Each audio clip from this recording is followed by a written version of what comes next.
Shalom, saudaraku yang dikasihi oleh Tuhan Yesus Kristus. Saya akan membacakan dari Hosea pasal 10 ayat 1 sampai 2 yang berkata demikian. Israel adalah pohon anggur yang riap tumbuhnya, yang menghasilkan buah. Makin banyak buahnya, makin banyak dibuatnya mezbah-mezbah. Makin baik tanahnya, makin baik dibuatnya tugu-tugu berhala. Hati mereka licik. Sekarang mereka harus menanggung akibat kesalahannya. Dia akan menghancurkan mezbah-mezbah mereka. Akan meruntuhkan tugu-tugu berhala mereka. Saudaraku yang dikasihi Tuhan, ini adalah sebuah ayat yang sungguh sangat-sangat mengerikan. Karena apa?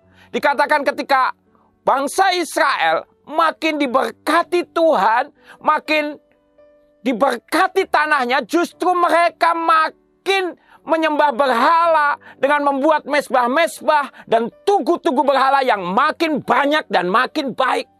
Ini adalah sebuah kekurangan ajaran yang begitu luar biasa. Ketika seseorang makin diberkati, seharusnya makin mencintai Tuhan, makin takut akan Tuhan, dan makin menjadi berkat. Bukan makin menjauhi Tuhan, membelakangi Tuhan, bahkan meniadakan Tuhan dalam kehidupannya. Oleh karena itu, saudaraku yang dikasihi Tuhan, ketika kita diberkati Tuhan, biarlah peringatan ini akan mengingatkan kita semuanya. Ketika kita jadi orang yang kaya. Dalam 1 Timotius 6 ayat 17 dikatakan, peringatkanlah kepada orang-orang kaya di dunia ini, agar mereka jangan tinggi hati dan jangan berharap pada sesuatu yang tak tertentu seperti kekayaan, melainkan pada Allah yang dalam kekayaannya memberikan kepada kita segala sesuatu untuk dinikmati. Saudaraku yang dikasihi Tuhan, ketika kita diberkati Tuhan, biar kita boleh makin mencintai Tuhan, mengasihi Tuhan, maka kita juga diberikan karunia untuk menikmati semua apa yang kita berikan.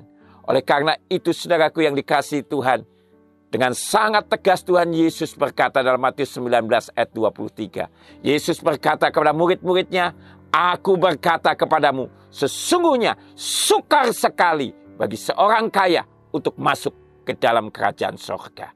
Sukar sekali, saudara. Bukan hanya sukar sekali. Kenapa?